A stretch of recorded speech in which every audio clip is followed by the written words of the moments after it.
You're at the Coaching Inn, 3D Coaching's virtual pub, where we enjoy conversations with people who are engaged in the world of coaching.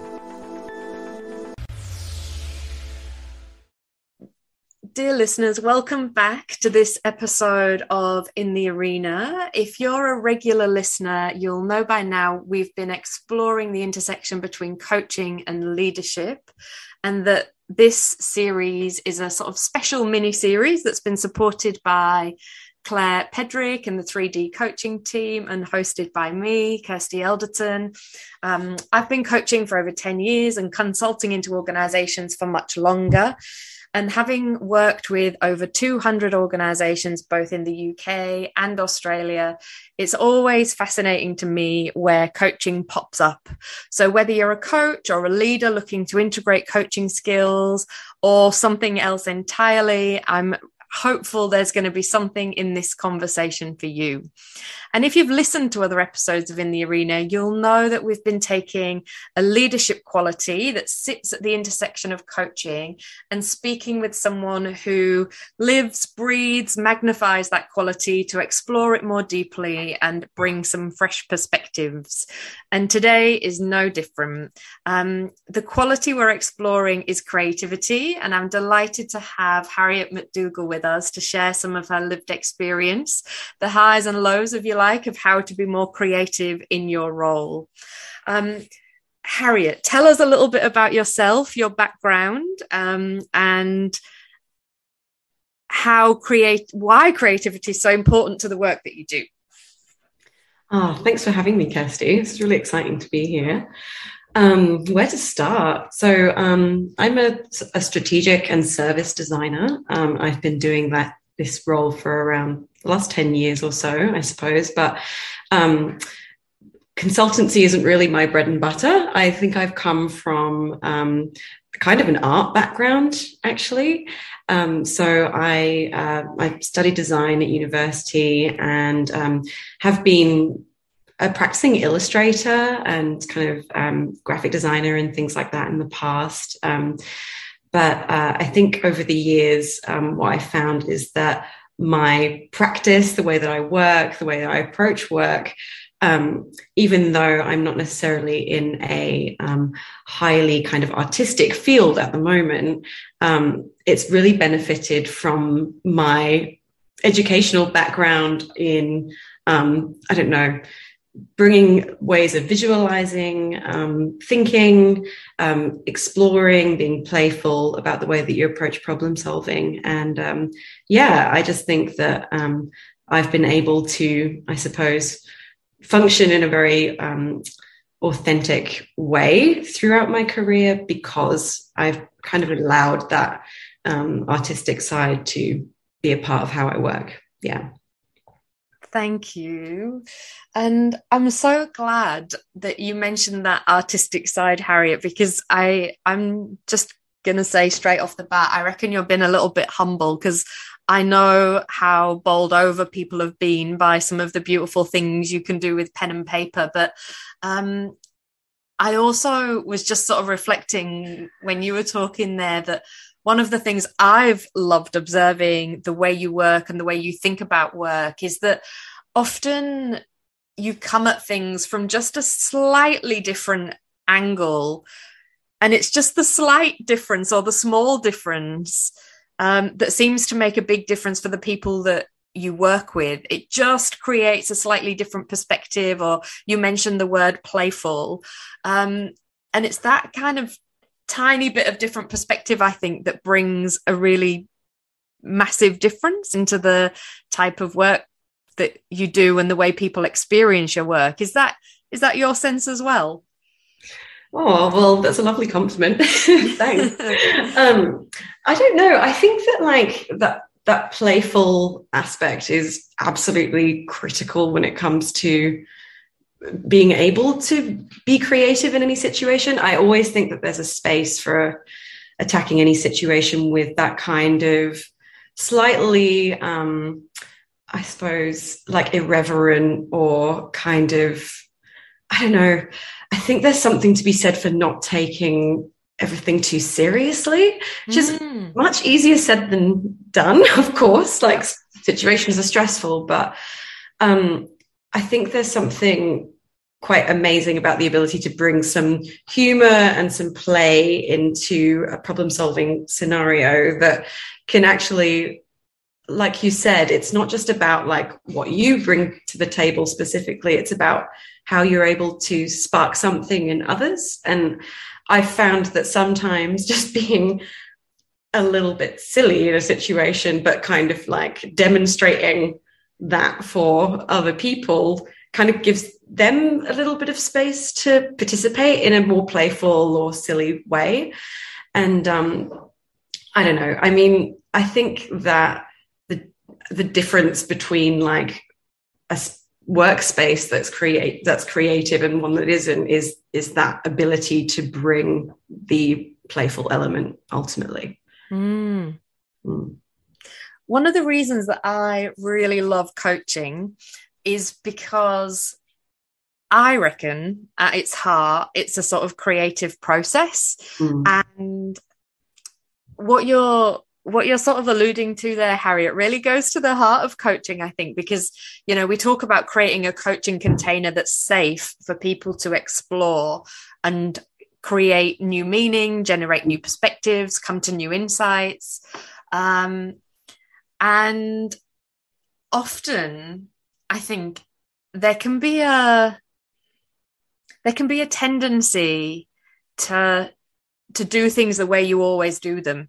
I'll talk this thing out, or I'm gonna write a list, or I'm gonna plan a thing. And you know, there's that whole thing about problems can't be solved in the frame that they were created. And so my sense is that there's opportunity to be much more creative in the coaching space as well as other kind of work spaces. But I'm really interested, like when you talk about being creative with people, I notice one of two things happen. They either go, yay, and they're super excited about it, or they go, no, I'm not creative. Like there's not much in the middle. So I know you've worked with, you know, hundreds of organizations, hundreds of people, lots of different sectors, lots of different contexts. What's your sense of like whether everyone can be creative?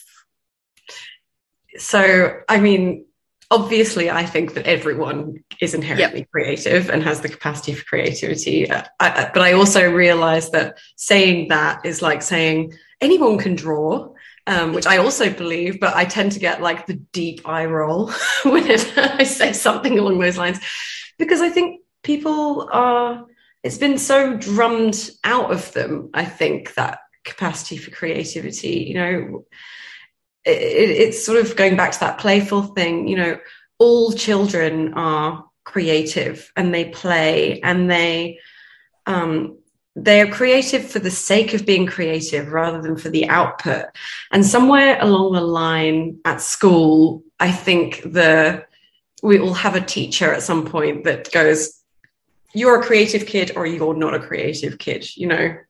And I think that's something that we really internalize. And the amount of people that I speak to who just say, I'm not a creative person, especially people who've maybe moved into the design field, you know, from business or, you know, from management, wherever they've come from, they'll tend to not think of themselves as designers, even though they're some of the most creative people that I've met, because of this internalized, you know, message that if I can't paint, I'm not a creative person. But actually it's not, like being able to think creatively is not necessarily just about a medium that you express yourself in. I think it's about actually kind of coming at things from different perspectives and just trying to kind of maybe be a little bit more, like you were saying with the coaching process, like giving yourself the time and space to be exploratory, because I think we've got a tendency to try and rush to outputs. And of course, in a work environment, you know, we often have KPIs, we've got deadlines, we've got clients who have expectations, and all of that stuff is not particularly conducive to creativity always, you know. We're under a lot of stress.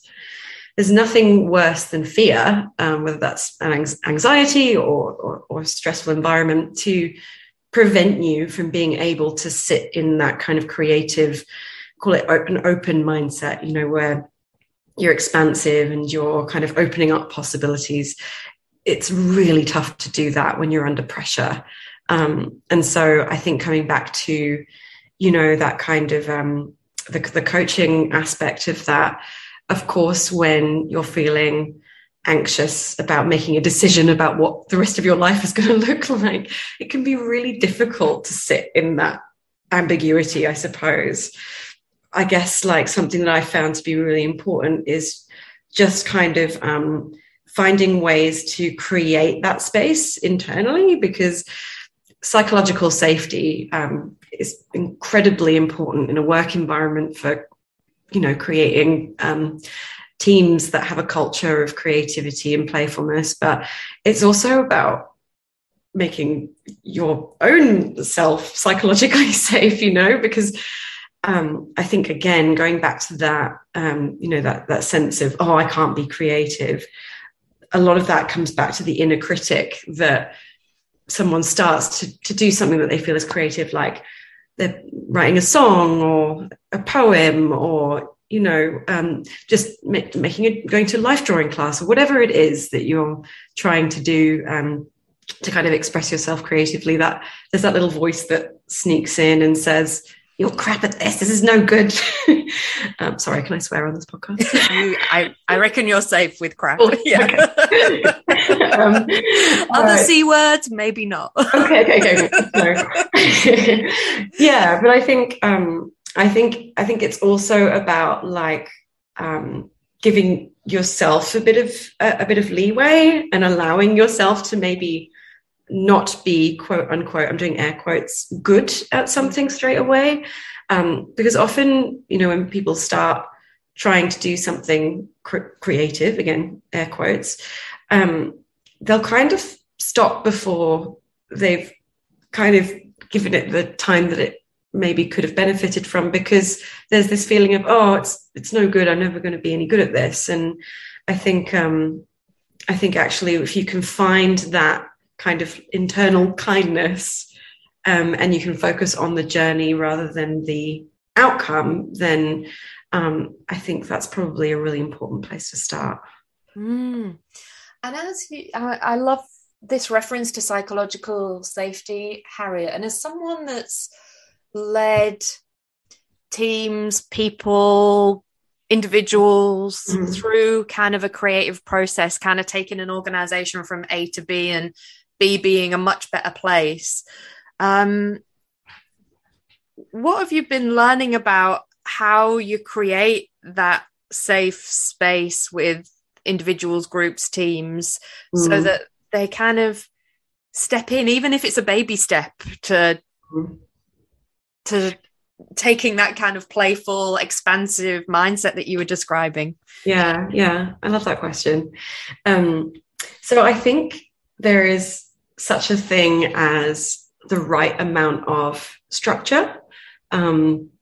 It sort of sounds counterintuitive in some ways, because I think we have a tendency to think about creativity as being this kind of blue sky, blank canvas kind of chaos. Yeah, exactly, chaos. And there's nothing more petrifying to anyone than an empty page, right? That is, oh gosh, I am starting from absolutely nothing. So when it comes to kind of guiding people through a creative process and kind of making it feel safe to step in, like you were saying, just to put a toe in the water, I think it's about creating guidelines that are conducive to, coming up with different ways of thinking or exploring a problem space, but not so free as it feels like a bottomless pit of terrifying unknown possibilities. Because I don't know, I think what that does is I think people can feel very exposed in the creative process, especially when, in my role as a service designer, we it's all about bringing together lots of different people in the same space to tackle problems. But of course, what that also does is bring your manager and, you know, the people who report to you and people from the other departments who you want to think are competent, like, you know, and if you're there kind of brainstorming all of that kind of, I suppose, a hierarchy and, you know, like the norms of day-to-day life kind of bleed into the session. So if you can kind of give a container that I know, and constraints almost, it's like, we want you to explore this problem space, but you can't do this, this, or this. You know, like you have to do it on no budget, and we want you to think about this as though you are, I don't know, NASA or whatever.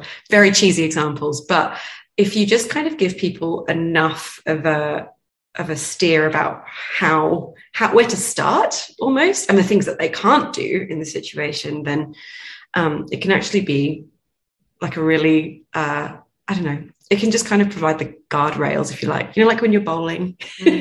Yeah.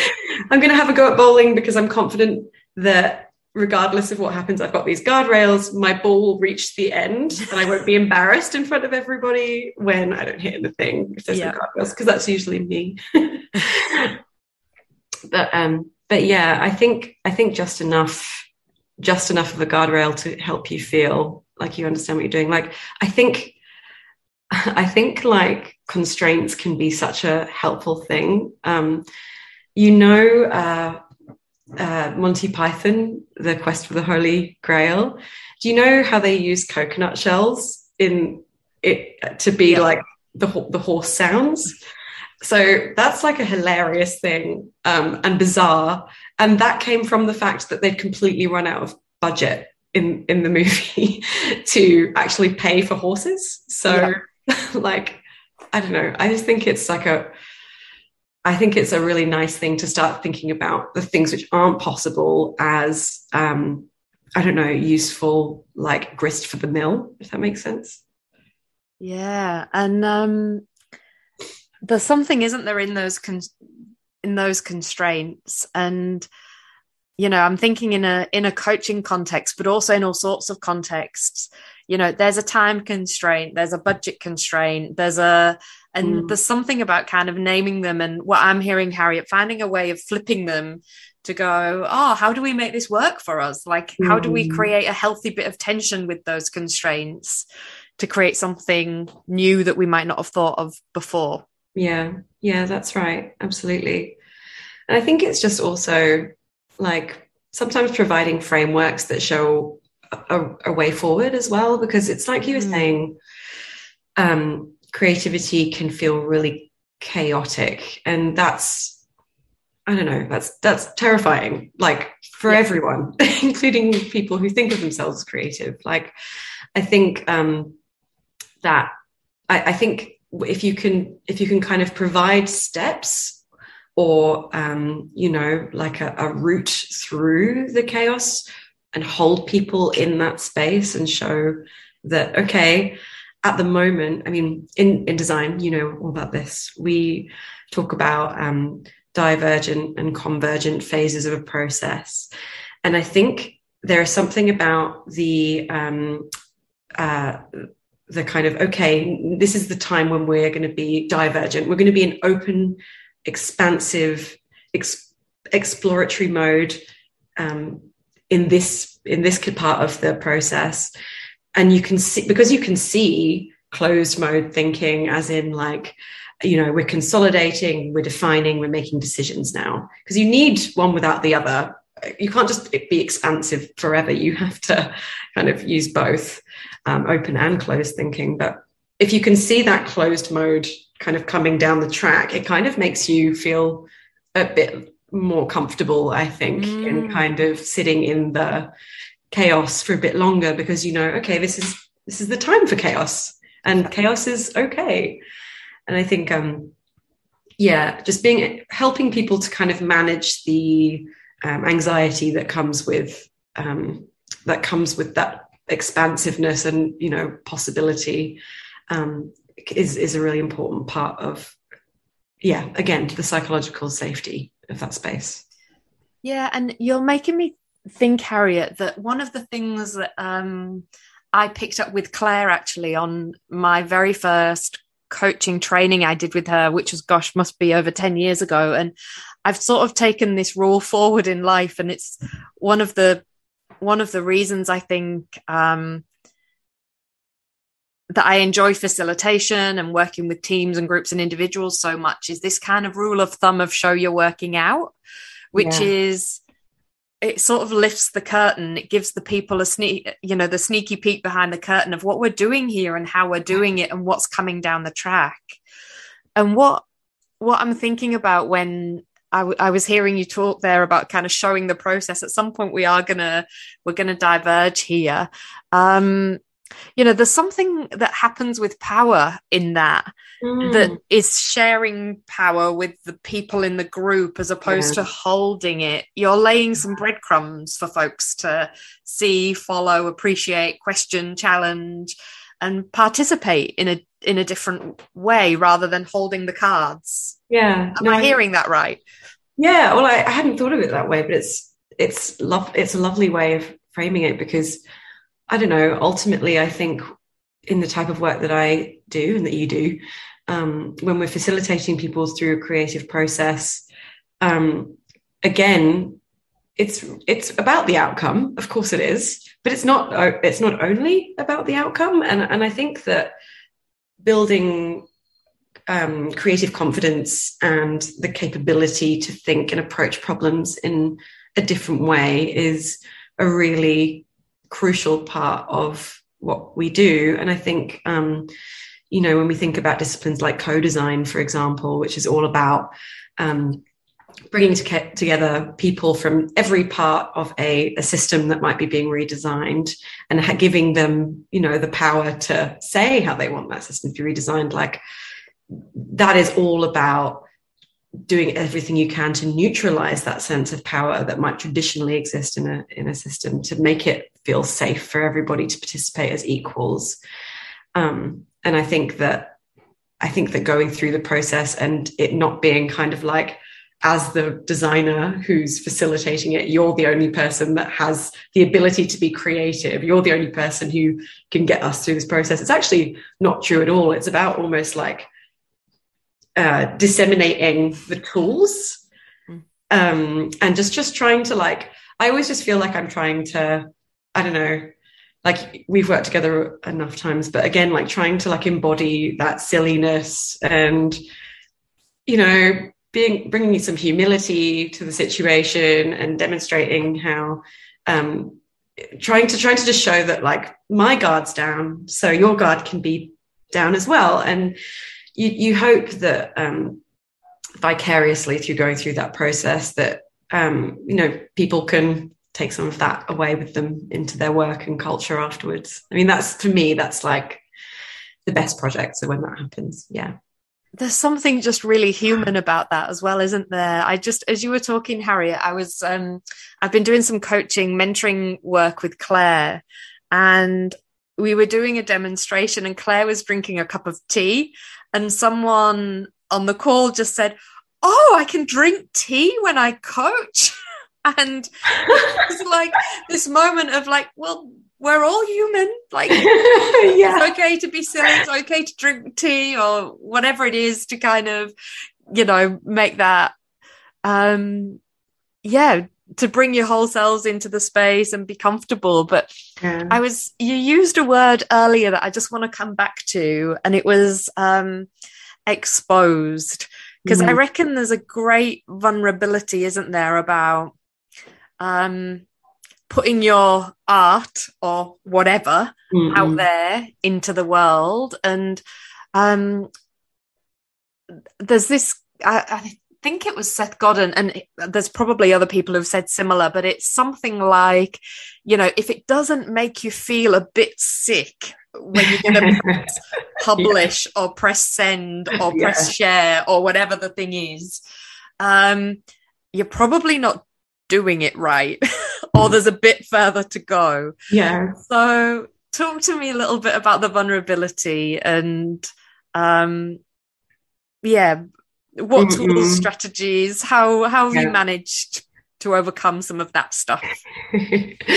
Oh, yeah. I mean, I'm really feeling, I'm thinking of the ickiness now. It's hard because I think when you, when you hit send, when you put something into the world,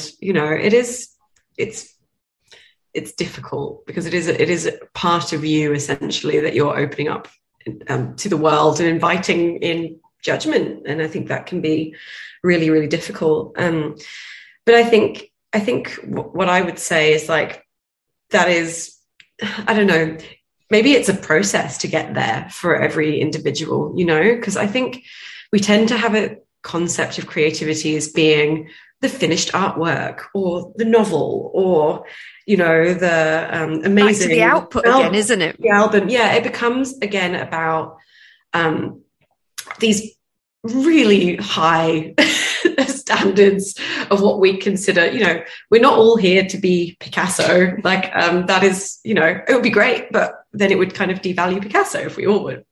Yeah. Anyway. I really want to be Diana Ross. I know, right? Yeah. I want to be Grayson Perry. So we all have our kind of heroes, I suppose, of that stuff. And I think it's really important to, I don't know, have your own journey in mind, because they talk about like, they sort of like there's some definitions of different types of creativity, which show how creativity is relative. So there's like tiny creativity, which is like kids playing with Lego. That's like the play factor. And then there's, let me see if I can remember, little creativity, which is again, when you're kind of noodling around with doodling in your sketchbook or whatever. It's just for you. It's the process. And then there's medium creativity, which I guess would be, I don't know, that would probably be like someone actually making pottery, and then there's big creativity, which is the painters and the musicians and the famous people, right? And I think it's kind of like, in terms of what we were talking before, like there's a route through. It's like, well, what do I feel comfortable being at right now? Like what represents a creative achievement relative to how I feel about myself as a creative person? And maybe I can just start there, recognizing that it's an achievement for me, and build up, because I think that we have a tendency to kind of go look at big creativity and go, oh God, I'm never going to be there. And actually, even that person wasn't there to begin with. They had to start at tiny creativity and work their way through that journey to get there, So I guess like it's obviously like for some people putting something out into the world at some point is going to be something they want to do. But I guess I would just challenge the idea that creativity has to be for anyone except for yourself, because actually there's so much value in terms of like the well-being factors and the I don't know, just like the mindfulness that can come from being part of the process.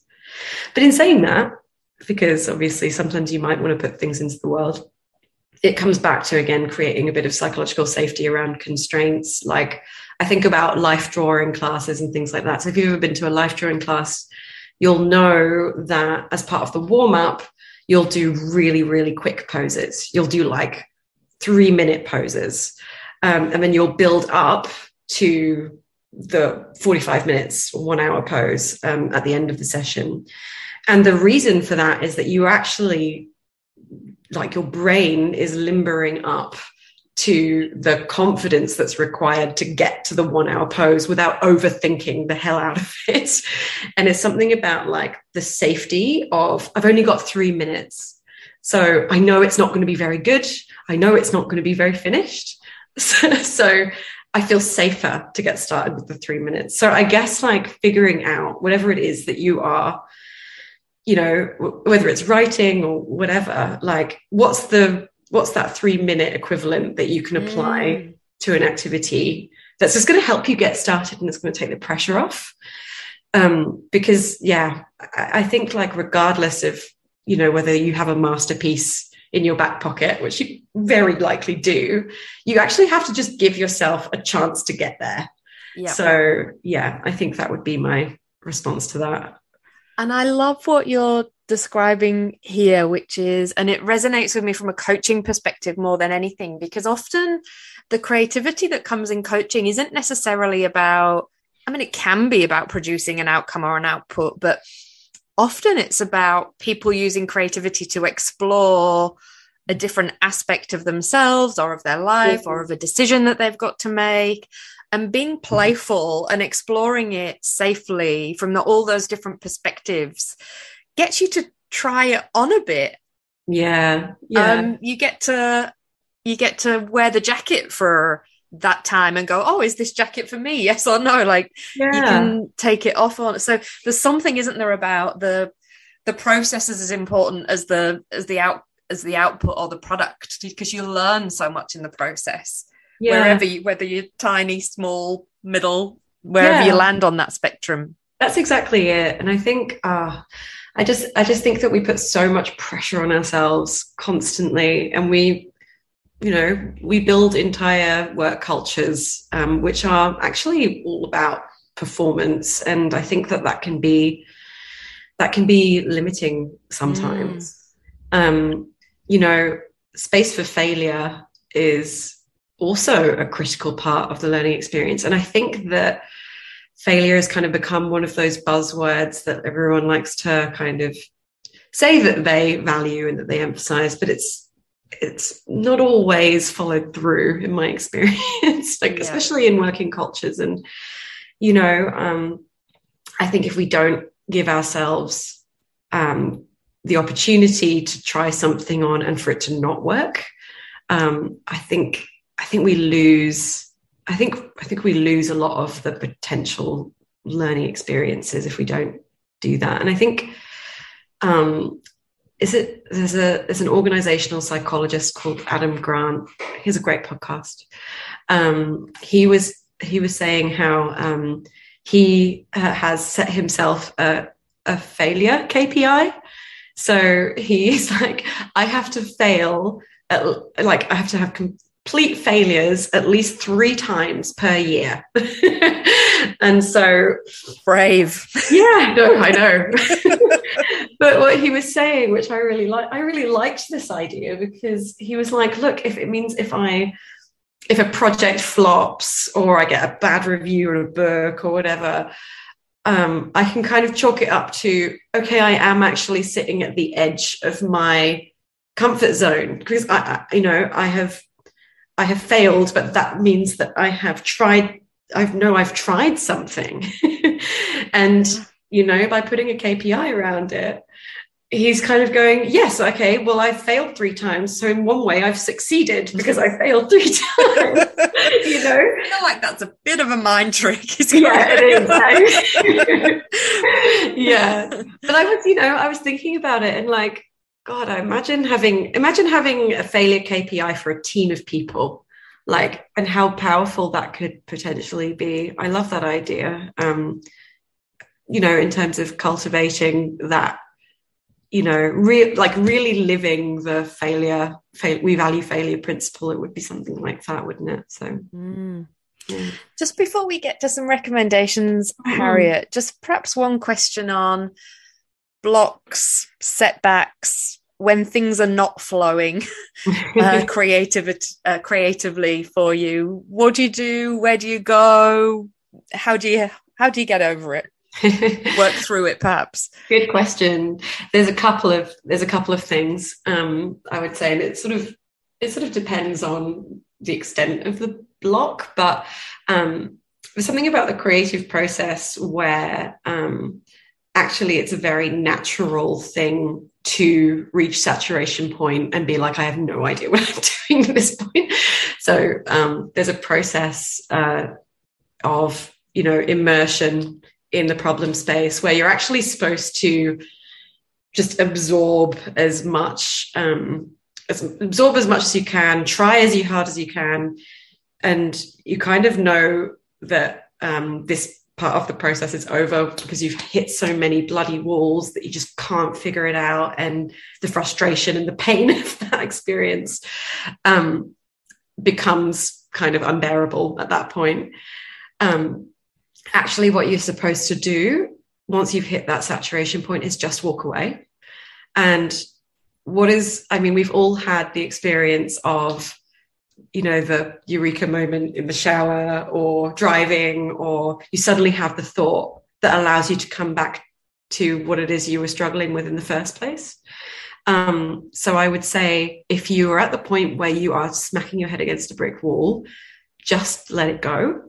Because the beauty of the human brain is that, like, you're always percolating, you're always kind of letting things go, ticking over in the background. And I think that it takes some time to build some faith in the process and in your own brain to be ingenious in the background. But I would say walking away is a really, really important thing that will allow you to come back to it.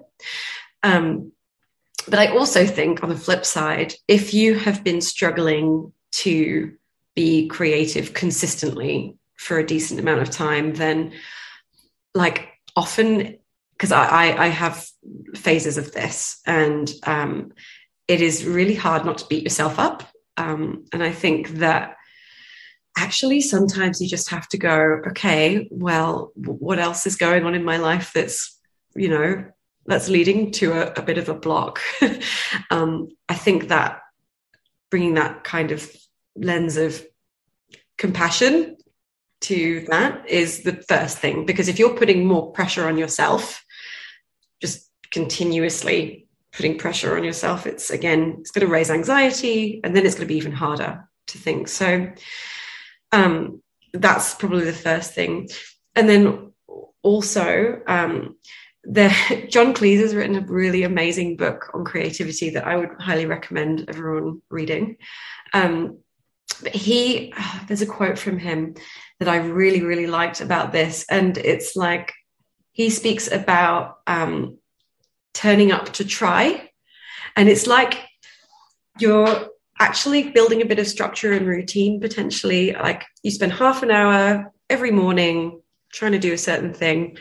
And it's not about the outcome of the thing. It's about trying and just giving yourself dedicated time and space, and maybe like a quiet spot in your house, or, if you're lucky enough to have like a shed or something that you can go anywhere that kind of like becomes your creativity space, and just turning up to try, and accepting that blocks are a natural part of the process.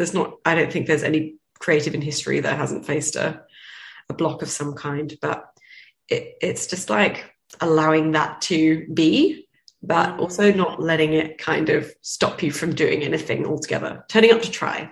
What a lovely mindset, turning up to try. I feel like I'm taking that away as a tip. I've been thinking a lot about writing, because working in consulting, we're encouraged to write and communicate with our clients in a very particular way. And so I've been exploring, trying to, and sometimes that feels great, and it feels like an authentic kind of representation of me. And then there's other times where I'm like, oh, if there was no client or budget attached to this, I'd be doing this thing over here.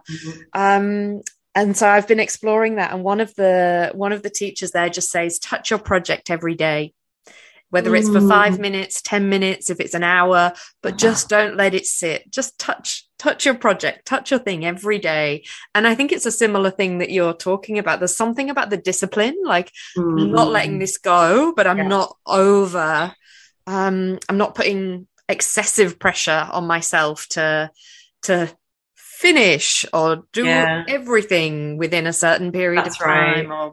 That's right. And I think a phrase that you always use that I very much adopted for this exact thing is the hold it lightly. I think the ability to approach your creative endeavors or your work just with that sense of lightness, because it's that lightness that will allow you to think about it in a different way. I think, again, anything where we kind of put a burden of stress onto ourselves is going to be the first thing that prevents us from being exploratory and pushing our boundaries, out of our comfort zone. So anything you can do to cultivate that sense of, again, using the word psychological safety again. Yep. I think that's just the most critical thing. So before we finish, Harriet, we've some of our other guests have given some recommendations for listeners who want to delve a little bit deeper or pick up on this topic. So what have you got for us? So the first one, the Blind Boy podcast. I'm obsessed. It's glorious. So Blind Boy is an Irish musician who was part of a novelty band called the Rubber Bandits in the early 2000s. And he is just, I don't know, his mind is incredible. So he speaks a lot about psychology, about creativity, about his process as an artist. And he also talks about art history and social sciences. And he basically every week just goes on an hour-long meandering rant about a certain topic because he's so excited by the most random things that he discovers in the world. And he has a beautiful way of delivering these kind of like internet rabbit holes that he goes down essentially, but telling these really entertaining, exciting stories around them. And I find his ability to be so fascinated in the world really, I don't know, it really ignites something in me as well. So he's a big advocate for creativity. He talks about it a lot. So he's a bit weird and he swears a lot. So warning to listeners, but I would really recommend giving him a go. And then a book that I've been reading, which I'm only halfway through, actually, disclaimer, but there's a book called Range by David Epstein. And it's, I don't know if you heard of it. It's Range: Why Generalists Triumph in a Specialised World. So I love this because I can be a bit of a jack of all trades, and I think I've often thought about being a generalist as being a bit of a dirty word, because I think we have a bit of a tendency to, like, culturally, to value deep expertise. And and I'm just too interested in too many different things to really master anything. So like what this book is all about is it's essentially arguing the case for actually dipping your toe into lots of different pools of water to actually explore the interdisciplinary space. And the argument goes that the wicked problems that the world is facing right now, they can't actually be addressed by using only one viewpoint. You need the ability to see and approach problems from, just as we've been speaking about, a range of different perspectives. And if you're only thinking about the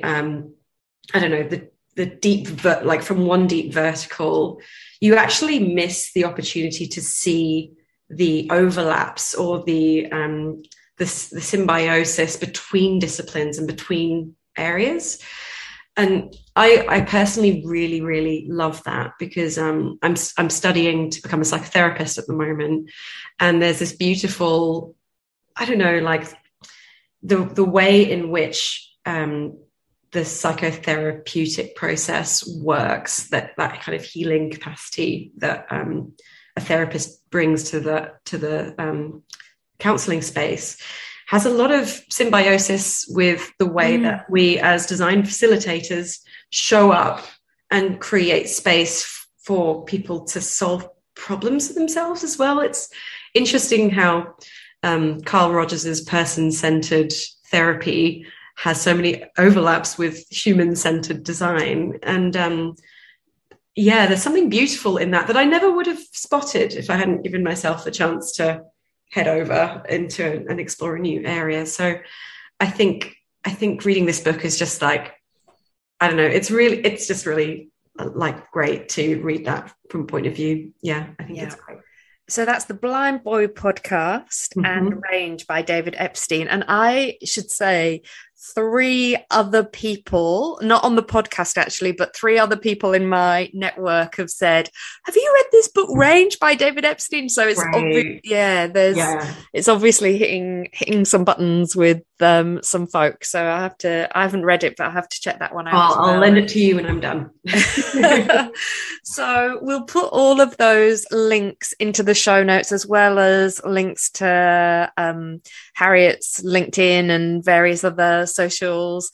So if you want to connect with Harriet and check out some of her beautiful work, then you can. Few last words of wisdom, Harriet? Anything you want to finish up with? Oh God, put me on the spot. No, I'm gonna leave it with John Cleese's Turn Up to Try. Yeah, I think that's probably the best thing you can do. Lovely. Thank you so much for your time today. I hope you've enjoyed listening, and we'll see you on another edition of In the Arena. If you've enjoyed what you've heard today, we'd love you to share the podcast with a friend or leave a comment on social media. And if you'd like to become a regular at the Coaching Inn, you can subscribe on Podbean and all major podcast channels. We look forward to welcoming you next time. You've been listening to The Coaching Inn, 3D Coaching's virtual pub. For more information, check out 3dcoaching.com.